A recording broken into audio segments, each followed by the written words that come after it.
I thought I'd start with the last chapter of the book to make you understand why I even wrote this.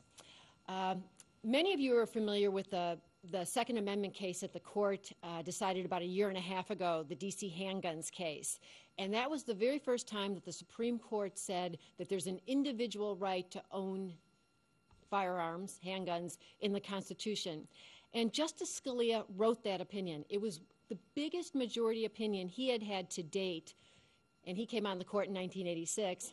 And I start my last chapter with him at his desk working on that, with his pack of Marlboro Lights at his side, and trying to keep it all in check, not respond with any kind of anger to any of the dissenting justices, which has been one of his issues as he's gone along.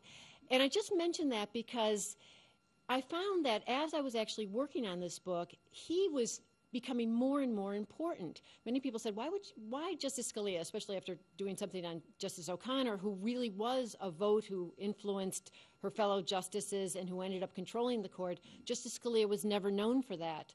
But one of the points of my book is that over time he became someone who wasn't just dissenting and speaking to his acolytes beyond the marble walls, but was actually controlling cases, and this really culminated in the Washington, D.C. handguns case.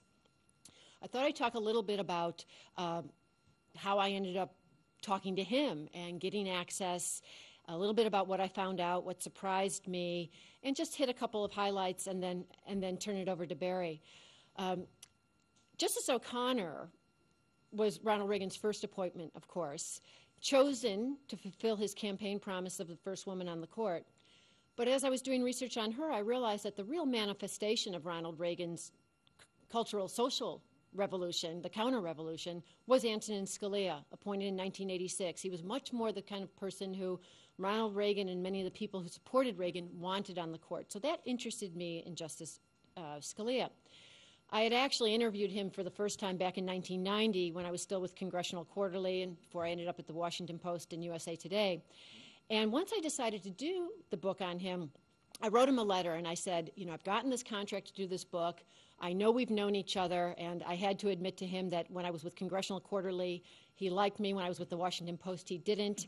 And he had actually written me a note after I left the Washington Post to go to USA Today that said, even though I'm Sicilian, I haven't been holding a grudge against you, Joan. Which I promptly put in the paper, which I think bothered him more. But anyway, so I write him this letter, and I said, Justice Scalia, I'm going to do this book on you. And I said, you know, I hope that you understand that I'm going to be interviewing lots of people, and I hope that you will give me access. And he wrote me back a terrific letter that essentially said, you can talk to my family, you can talk to my colleagues, you can talk to my children, you can talk to whoever you want, but I'm not going to talk to you because I don't want it to look authorized. And I said, it's not going to look authorized. But I said, just keep an open mind. So I took several trips up to Trenton, where he was born, to Queens, where he grew up, and I kept tracking his life, went to archives for the Nixon and Ford administrations that he had worked in. You know, a lot of people don't remember that this was a Nixon man who actually flourished after Watergate. So I'm finding out all these things about him and calling him and dropping him notes saying, you know, keep an open mind that you'll allow me to come see you, because as Barry knows, and any of you who've ever done books in the room know, or done any kind of practice, access is so much of what can make a book. You know, you can view somebody from, a higher altitude, but really being down there and spending time with the individual can really make it. And coincidentally, we ran into each other at a social event. It was a wedding of a mutual friend. And, you know, at a wedding, everybody's got their guard down. People are more relaxed. And I went up to him and I said, Justice Scalia, I just happened to have come back from Trenton, and here's what I learned. And I started telling him. And he starts trying to top my stories.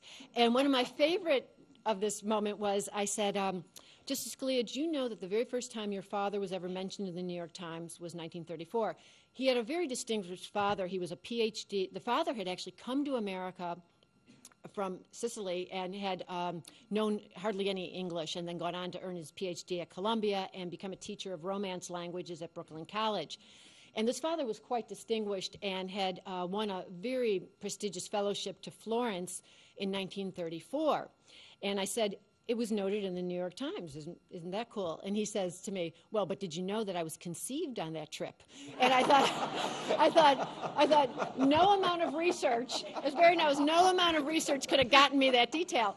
So we were having, and his wife Maureen, who's a wonderful woman who he met while he was at Harvard Law School, and she was a Radcliffe undergrad.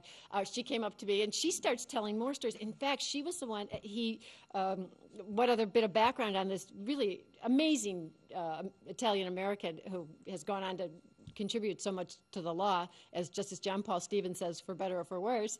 But she said to me, when we were talking about his family roots, she said, I know you know he's an only child, which I do. I've long known that Justice Scalia was an only child who went on to have 9 children.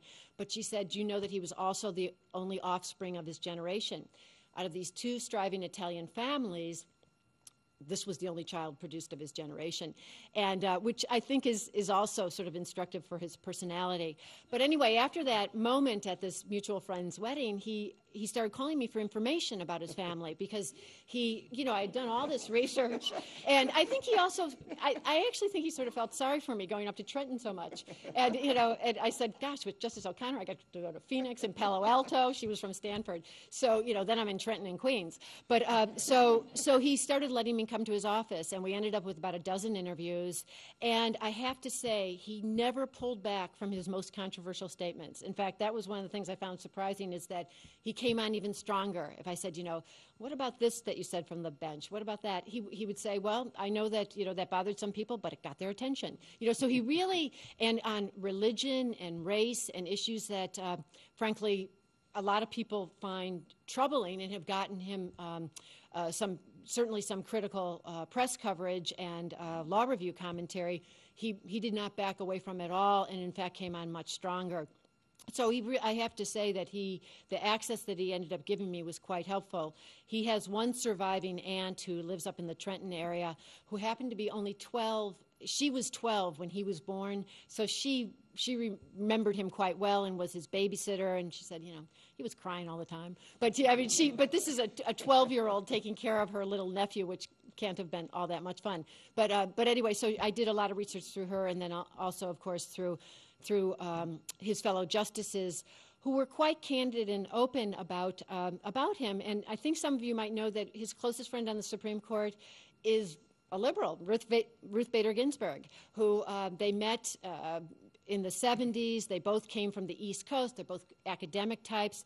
They both served together. They served together on the Washington, D.C. Court of Appellate Court, Federal Appellate Court, known as the District of Columbia Circuit. And they used to pass each other's opinions back and forth for, grammar corrections, the kinds of things you do in academia. In fact, when I asked him about this relationship that to many people can seem strange because he's so conservative and she's such a feminist and so liberal, and they spend every New Year's Eve together and travel together, he said, well, we both started out as academics. We both take everything very seriously.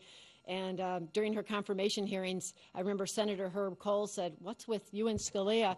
And she said, he's the only one who can make me laugh, which I thought was funny. But but anyway, she was quite helpful in this book and said, I love Nino, but sometimes I could strangle him, and went on to talk about how she thinks his legacy would endure, which actually she thinks that his approach is so far to the right that it will not endure. As I said, right now, I think he's prevailing. I think he's attained the apex of his legal career, in part because of having the votes of Chief Justice John Roberts and the second newest Associate Justice Samuel Alito, both appointees of George W. Bush, but they certainly have given him votes that he didn't have when he first started out.